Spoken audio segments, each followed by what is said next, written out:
Hello everyone, welcome back to my channel.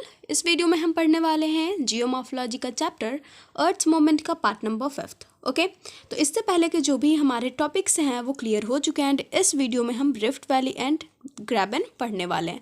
Okay, तो अगर आपको पहले का कोई भी पार्ट पढ़ना हो या फिर जियोमॉर्फोलॉजी का कोई चैप्टर पढ़ना हो जो मैंने पढ़ा रखा है तो उसके लिए प्लेलिस्ट गिवन है डिस्क्रिप्शन बॉक्स में, आप एक बार जा करके चेक कर लेना। एंड नोट्स चाहिए तो उसके लिए भी इंस्टाग्राम का लिंक दिया हुआ है, वहाँ पर आपको हाईलाइट सेक्शन में नोट्स मिल जाएंगे। ठीक है, तो अब चलिए स्टार्ट करते हैं, देखें कि रिफ्ट वैली क्या है एंड ग्रैबन क्या है। Okay, rift valley is a major relief feature resulting from faulting activities. ये क्या है?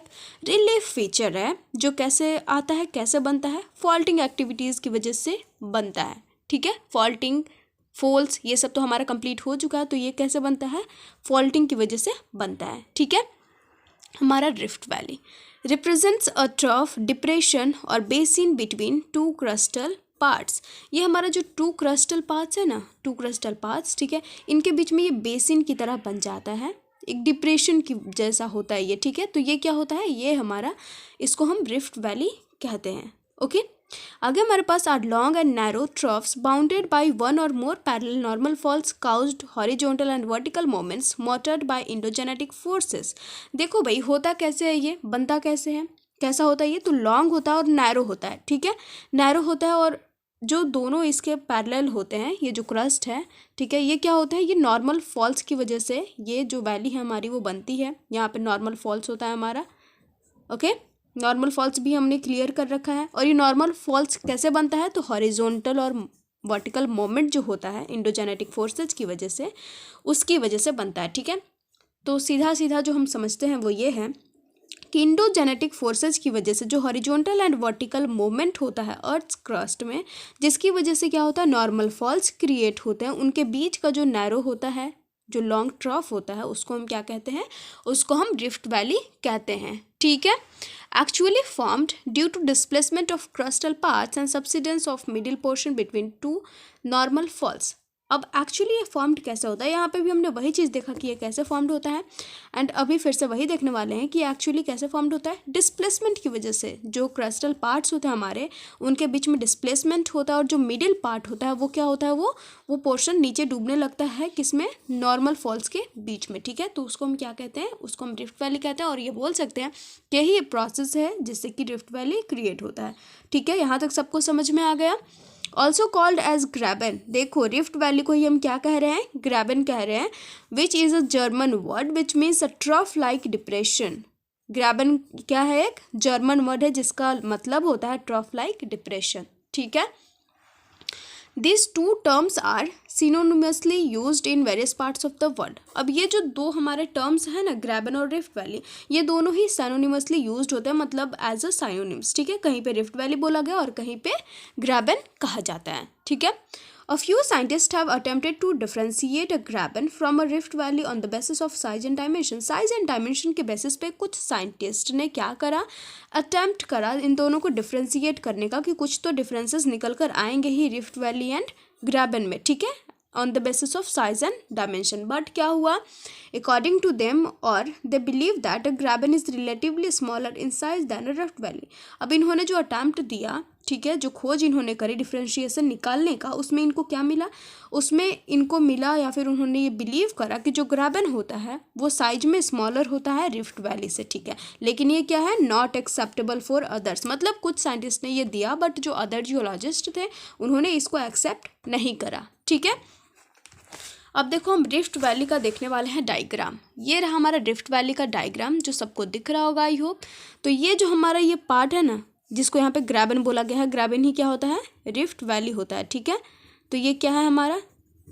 नैरो है, लॉन्ग है, डीप है। ठीक है, तो ये क्या हमारा? रिफ्ट वैली है। ये टू नॉर्मल फॉल्स की वजह से बनता है। और ये जो हमारा ऊपर वाला जो ये पार्ट है ना, ये पार्ट, इसको हम बोलते हैं हॉर्स्ट। ठीक है, हॉर्स्ट के बारे में भी हम आगे पढ़ेंगे, इसलिए यहाँ पे ये देख लो। अब ये इलस्ट्रेशन है रिफ्ट वैली एंड ग्रैबन का। ठीक है, यहाँ तक सबको समझ में आ गया होगा आई होप। अब आगे बढ़ते हैं। अ रिफ्ट वैली में be formed in two ways. ये टू वेज में फॉर्म्ड होता है। When the middle portion of the crust between two normal faults is dropped downward while the two blocks on either side of the down dropped block remain stable. देखो, अब ये कैसे हो सकता है? जब हमारे नॉर्मल फॉल्स बनते हैं, नॉर्मल फॉल्स आपको पता है ना, एक डायरेक्शन में भी बनते हैं और फिर अपोजिट डायरेक्शन में भी बनते हैं।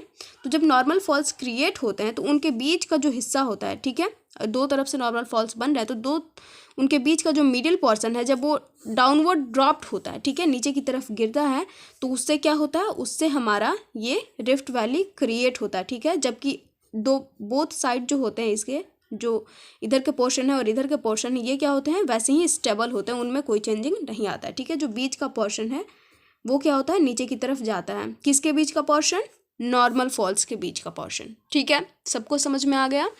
आगे देखो हमारे पास when the middle portion between the two normal faults remain stable. अब देखो यहाँ पे क्या हो रहा है कि दूसरा वेज क्या है जिसमें कि जो बीच वाला पोर्शन है वो क्या रहेगा, वो स्टेबल रहेगा, उसमें कोई चेंजिंग नहीं आएगा। बट जो टू साइड्स ऑफ ब्लॉक्स हैं वो क्या करेंगे, वो अपवर्ड जाएंगे, ठीक है।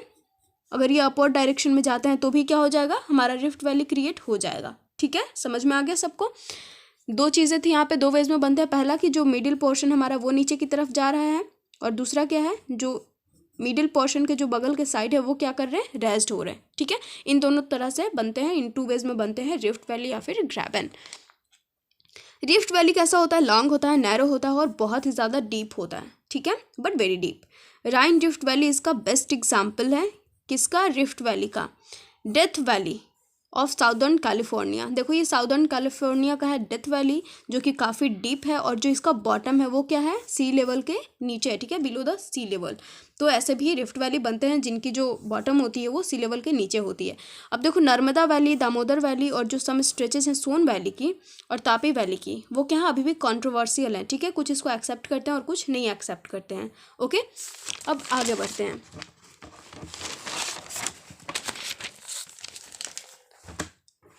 It may be mentioned that Rift Valley are not only confined to the continental crustal surface, but they are also found on the sea floor. अब यहाँ पे एक चीज़ मेंशन करी गई है कि जो रिफ्ट वैलीज़ हैं, ठीक है, वो सिर्फ कॉन्टिनेंटल क्रस्ट सर्फेसेस पे ही नहीं बनते हैं, बल्कि उनके जो बॉटम्स होते हैं वो सी फ्लोर पे भी फाउंड किए जाते हैं, ठीक है। In fact the deepest grabens are found in the form of ocean deeps trenches. अब देखो जो डिपेस्ट ग्रैबन्स होता है ना, जो डिफरेंट रिफ्ट वैलीज होती है, वो उनको हम ओशन डीप्स एंड ट्रेंचेस के नाम से भी जानते हैं, ठीक है। मतलब इन सब के फॉर्म में हम इसको फाइंड आउट करते हैं, ठीक है। जो डिपेस्ट वैलीज होती है, जो डिपेस्ट ग्रैबन्स होते हैं, as in the form of ocean deeps और ट्रेंचेस हमें मिलते हैं, ठीक है। अब देखो इसका एग्जाम्पल क्या है, Bartlett trough, Java deep, Spencer bay of South Australia, ठीक है। ये सब किसके एग्जाम्पल्स हैं, इनके एग्जाम्पल्स हैं डिपेस्ट ग्रैबन्स, जो कि फाउंड होते हैं ओशन डीप्स एंड ट्रेंचेस के फॉर्म में। अब हम ऑरिजिन पढ़ेंगे रिफ्ट वैली की। रिफ्ट वैली तो सबका क्लियर हो चुका होगा कि कुछ इस तरह का होता है, इसको हम बोलते हैं रिफ्ट वैली, जो कि नैरो होता है, लॉन्गर होता है, डीप होता है। अब आगे देखो कैसे ये बना। The hypothesis regarding the origin of the rift valley are generally grouped in two categories. देखो टू कैटेगरीज में ये बटे हुए हैं, पहला है टेंशनल हाइपोथेसिस एंड दूसरा है कंप्रेशनल हाइपोथेसिस, ठीक है। तो टेंशनल हाइपोथेसिस में आपको टेंशनल फोर्स वाला याद रखना है और कंप्रेशनल में कंप्रेशन फोर्स याद रखना है। आपको याद है ना, टेंशनल क्या होता है, अपोजिट डायरेक्शन में फोर्स लगता है, और ये क्या होता है, एक ही डायरेक्शन में लगता है, मतलब ये दोनों टुवर्ड्स इच अदर फोर्स लगते हैं, ठीक है। अब टेंशनल हाइपोथेसिस के बारे में पढ़ लो। The earlier hypothesis of the origin of the Rift Valley was based on the concept of the dropped keystone of the arc of a building. अब ये जो earlier hypothesis है ना, जो टेंशनल वाली hypothesis है, वो देखो एक concept पे based है, जो कि एक basic concept है, और वो concept किस चीज़ का, dropped keystone of the arc of a building. अब ये concept क्या कहना चाहता है, इस concept के according the Rift Valley were related to the hollow space. Rift valley किससे रिलेटेड है, हॉलो स्पेस से रिलेटेड है, खाली स्थान से रिलेटेड है, क्रिएटेड बाय ड्रॉपिंग ऑफ की stone of an arc of building downward. अब कैसे, देखो एक हमारा बिल्डिंग बनाया हुआ है, ठीक है, और इसका एक स्टोन नीचे गिर जाता है तो ये ऐसे बन जाएगा ना, ठीक है। तो ये तो बात हो रही है, और इसी के बेसिस पे ये कहा जाता है कि रिफ्ट वैली भी ऐसे ही क्रिएट होता है, ठीक है। ये डाउनवर्ड गिर जाता है स्टोन तो क्रिएट होता है, ठीक है। अब देखो ये जो की स्टोन हाइपोथेसिस है ना, सेवरली क्रिटिसाइज्ड, ये क्रिटिसाइज्ड करा गया, क्यों, क्योंकि it was based on erroneous concept and beliefs, okay. अब देखो कीस्टोन हाइपोथेसिस के बारे में भी कुछ हम देखने वाले हैं कि इसको क्रिटिसाइज्ड क्यों करा गया। Because there is a wide open below the arch of building. जो आर्क ऑफ बिल्डिंग होता है उसके नीचे क्या होता है, बहुत ही ज़्यादा खाली होता है, ठीक है, उसके नीचे। एंड हेंस की स्टोन और की brick after the arc develops cracks can easily fell down. But तो देखो इसका जो भी ब्रिक होगा वो नीचे गिर सकता है, ठीक है, क्योंकि नीचे खाली होता है, तो नीचे खाली होता है तो अगर गिरेगा तो ये रिफ्ट वैली की तरह बन सकता है। बट जो हमारा क्रिस्टल रॉक्स होता है उसके नीचे कोई भी ओपन स्पेस नहीं होता है, उसके नीचे क्या होता है, लावा होता है, and thus there would be difficulty for the middle block between the two parallel normal faults to slip down, और इसीलिए क्या होता है, ये डिफिकल्टीज आ सकते हैं कि जो हमारा मिडिल ब्लॉक है वो नीचे पैरेलल क्या हो, नॉर्मल फॉल्स के बीच में स्लिप डाउनवर्ड करे। ठीक है, तो यहाँ पे समझ में आया कि इस कॉन्सेप्ट के अकॉर्डिंग जो हमारा कौन सा कॉन्सेप्ट था, जो की वाला था, की ब्रिक्स वाला कॉन्सेप्ट, वो इस पे अगर हम इस पे बेस्ट इस कॉन्सेप्ट को मानते हैं, रिफ्ट वैली ऐसे बनती है ये मानते हैं, तो ये थोड़ा सा उल्टा हो जा रहा है। क्यों? क्योंकि अगर वो डाउनवर्ड गिरेगा भी, रिफ्ट वैली अगर ऊपर से ऐसे गिर करके स्टोन की तरह बनती भी है, तो क्या होगा, कब बनेगा ये, only would be able to displace the magma lying below the crustal rocks.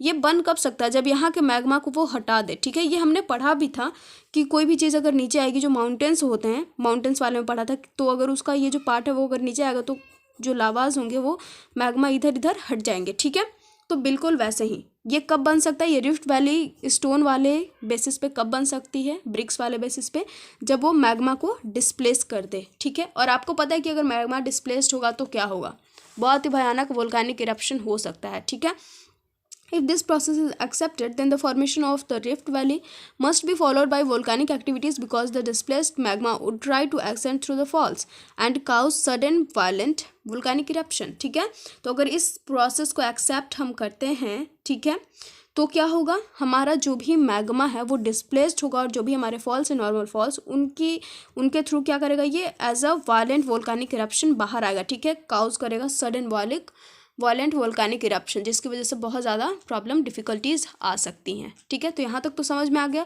और इन्हीं सब को देखते हुए जो टेंशनल हाइपोथेसिस है हमारा, उसको रिजेक्ट कर दिया गया। ठीक है, अगर ऐसा होता है तो अब इसमें कॉम्प्रेशनल हाइपोथेसिस को लाना पड़ेगा बीच में। ठीक है, तो अब देखो कॉम्प्रेशनल हाइपोथेसिस पे बेस्ट कैसे रिफ्ट वैली को बताया गया है। In order to remove the difficulties of the tensional hypothesis के डिफिकल्टीज को रिमूव करने के लिए, कौन सी डिफिकल्टीज, जो डिस्प्लेस्ड मैग्मा था ना, मैग्मा को डिस्प्लेस्ड करने वाली डिफिकल्टीज, जिससे कि वोल्केनिक इरप्शन हो सकता है, तो उसके डिफिकल्टीज को हटाने के लिए टेंशनल हाइपोथेसिस में क्या लाया गया, कॉम्प्रेशनल हाइपोथेसिस। ठीक है, of the origin of the rift valleys compressional hypothesis was postulated by a number of scientist. बहुत सारे साइंटिस्ट ने इसे पोस्टुलेट करा। ठीक है, कॉम्प्रेशनल हाइपोथेसिस की, क्यों, टेंशनल हाइपोथेसिस की डिफिकल्टीज को हटाने के लिए। अब देखो उनमें साइंटिस्ट का नाम लिखा हुआ है, Wayland, Bailey Willis, Warden D Smith and E C Bullards. ठीक है, तो अब देखो इन साइंटिस्ट के द्वारा भी थोड़ा बहुत हम पढ़ेंगे। अकॉर्डिंग टू देम, उनके अकॉर्डिंग क्या है, due to compression the side blocks are thrown up along the thrust falls into form of host. These upthrown blocks are called overthrusting rift blocks. अब देखो उनके अकॉर्डिंग क्या था, कॉम्प्रेशनल फोर्स होता है, कॉम्प्रेशनल फोर्स की वजह से क्या होगा, जो हमारा क्रस्ट होगा वो क्या करेगा, वो ऊपर की तरफ चढ़ेगा। ठीक है, तो क्या करेगी, ये रिफ्ट वैली क्रिएट होगी। ठीक है, अपथ्रोन ब्लॉक्स की वजह से। The middle portion is force to slip downward, और जो मिडिल पोर्शन होगा वो नीचे की तरफ जाएगा ऐसे, और जो इधर बगल वाले हैं वो सब ऊपर की तरफ जाएंगे, because of the pressure resulting from the seizing side of blocks. ठीक है, thus the downward slipping middle portion between two faults is called rift block. जो मिडिल पोर्शन होगा ये दोनों फॉल्स के बीच में, उसको हम रिफ्ट ब्लॉक कहेंगे, which is narrow upward and broader downward, जो कि क्या रहेगा, अपवर्ड में नैरो रहेगा एंड ब्रॉडर क्या रहेगा, डाउनवर्ड। ठीक है, मतलब ऐसे रहेगा। ठीक है, ब्रॉडर रहेगा डाउनवर्ड में, और अपवर्ड क्या रहेगा, नैरो रहेगा। ओके, अब हमारा है हाइपोथेसिस इसी बुलार्ड के अकॉर्डिंग। ठीक है, तो ये यहाँ पे एक्सेप्ट करा गया है कॉम्प्रेशन वाला। While conducting the gravity service postulated his new concept of the origin of rift valley in 1933 to 1934। 1933 और 34 में जब ये ग्रेविटी सर्वे कर रहे थे, तो इन्होंने एक नया कॉन्सेप्ट पोस्टुलेट किया ओरिजिन ऑफ रिफ्ट वैली का। ठीक है, इसी बुलार्ड ने। अब देखो इनके अकॉर्डिंग क्या है, the formation of rift valley is not completed during a single phase but is completed through a series of sequential phases. इनके अकॉर्डिंग क्या है कि एक ही बार में ये सिंगल फेज में नहीं कंप्लीट हो जाता है। रिफ्ट वैली का जो प्रोसेस है रिफ्ट वैली का, वो एक ही बार में नहीं कंप्लीट हो जाता है। ठीक है, उसका फॉर्मेशन बहुत सारे फेजेस इसमें लगते हैं। ओके, तो यहाँ पे वो भी कॉम्प्रेशन वाला यूज़ करते हैं। ठीक है, जो हमारा था कॉम्प्रेशनल हाइपोथेसिस, उसको उसके अकॉर्डिंग ये बताते हैं, क्योंकि टेंशनल तो यहाँ पे नहीं बताया जा रहा है, टेंशनल वाला हमारा वहीं पे रिजेक्ट कर दिया गया था। आगे है फर्स्ट स्टेज क्या है, तब जब बहुत सारे फेजेस होते हैं तो इसका फर्स्ट फेज क्या है, there is a compression in the crustal rocks. Crustal rocks में क्या होगा, कंप्रेशन होगा। ठीक है, कंप्रेशन की वजह से ये जो होगा वो क्रिएट होगा, ठीक है। जो क्रस्टल रॉक्स हैं उनके बीच में दरारें आएंगी, rocks beds of the rigid part of the plateau due to active horizontal movement, active horizontal movement की वजह से कॉम्प्रेशन आएगा, ठीक है। तो उसके बाद क्या होगी, ये ऐसे इस तरह का क्रिएट होगा। एंड सेकेंड स्टेज में क्या होगा, सेकेंड स्टेज में देखो क्या होगा, due to formation of the crack on one portion. ये क्रैक तो हमारा पहले वाले में क्रिएट हो चुका था, दरार आ चुकी थी, ओवरराइड्स द अदर पर्सन। अब सेकंड स्टेज में क्या होगा, ये उसके ऊपर चढ़ने की कोशिश करेगा, ठीक है, ओवरराइड करने की कोशिश करेगा, जिसको हम थ्रस्टिंग कहते हैं। थ्रस्टिंग हमने पढ़ रखा है, ठीक है। तो ये पहला फेज हो गया हमारा। दूसरे फेज में ये दूसरा फेज हो गया हमारा, पहला तो क्रैक हुआ था, दूसरे फेज में ये चढ़ने लगा, ठीक है। अब तीसरे फेज में क्या होगा, दूसरे फेज में एक और चीज़ है, देखो यहाँ पे क्रैकिंग स्टार्ट हो चुकी है, ये अब थ्रस्ट हो रहा है और ये क्या हो रहा है, इसमें क्रैकिंग स्टार्ट हो चुकी है। थर्ड स्टेज में क्या होगा, जो क्रैक डेवलप्ड हुआ है down thrust block becomes in large, वो क्या होगा, बढ़ने लगेगा, ठीक है। जो डाउनवर्ड में हुआ वो बढ़ने लगेगा डाउन थ्रस्ट में, due to increase in compression. क्यों बढ़ने लगेगा, क्योंकि ये जो कंप्रेशन है वो बढ़ रहा है, ठीक है। इसकी वजह से ये क्या होगा, ये इनलार्ज होने लगेगा। With the result part of the down thrust blocks overrides it's the other parts. तो अब इसके रिजल्ट में क्या होगा, ये नीचे आने लगेगा, इधर से कंप्रेशन फोर्स आने लगा, तो ये क्या करेगा, ये इसको ऊपर ओवरराइड करने लगेगा, ठीक है। तो बन गया ना हमारा, ये मान लो इतना नीचे बन गया, ठीक है। तो ये क्या हो गया, हमारा रिफ्ट वैली क्रिएट हो गया, ठीक है। हमने डिफरेंट फेजेस में देख लिया। अब और देखो इनके अकॉर्डिंग क्या है, the width of the rift valley depends upon the elasticity of the rocks. किस पर डिपेंड करता है, जो विड्थ है रिफ्ट वैली का वो किस पर डिपेंड करता है, इलास्टिसिटी ऑफ रॉक्स पे।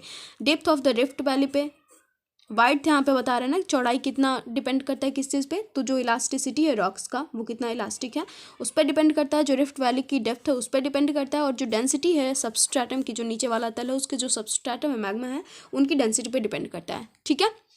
It may be concluded that neither the tensional hypothesis nor the compressional hypothesis could be able to solve many of the intricate problems of the origin of Rift Valley। अब यहाँ पे एक चीज़ conclusion आता है कि जो tensional hypothesis और compressional hypothesis है, ठीक है, उनमें से मतलब कोई भी नहीं, कुछ कुछ ऐसे प्रॉब्लम्स हैं ऑरिजिन ऑफ रिफ्ट वैली की जिसको सॉल्व नहीं कर सकते हैं, वो दोनों ही नहीं कर सकते हैं, ठीक है।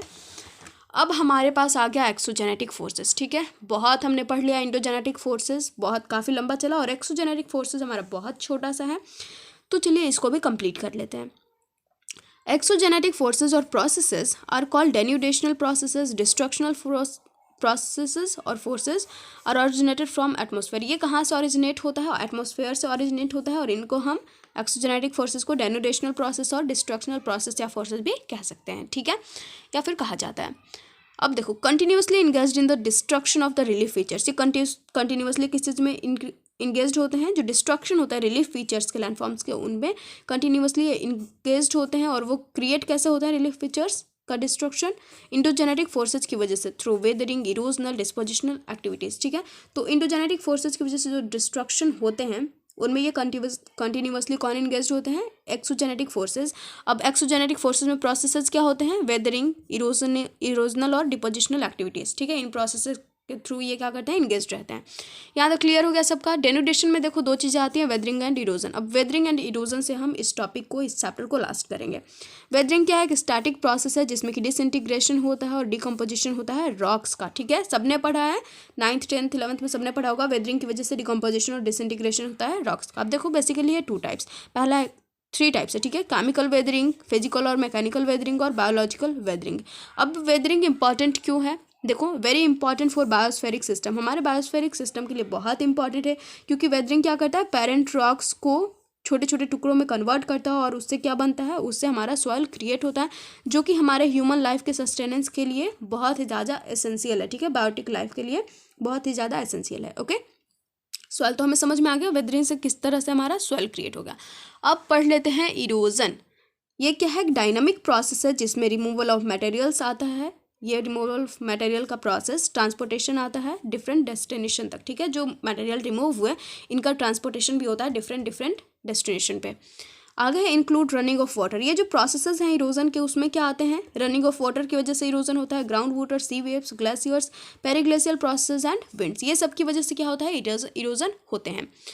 ये क्या करते हैं, इरोजन होते तो हैं इन प्रोसेसेस से, लेकिन इरोजन होता है किस चीज़ का है, इरोड द रॉक्स, रॉक्स को इरोड करते हैं, इनके इरोडेड मटेरियल्स को एक जगह से दूसरे जगह तक कैरी करते हैं, deposit them at the suitable place, और जहाँ भी इनको सुटेबल प्लेसेस लगते हैं वहाँ पे इनको डिपॉजिट कर देते हैं उन इरोडेड मटेरियल्स को, ठीक है।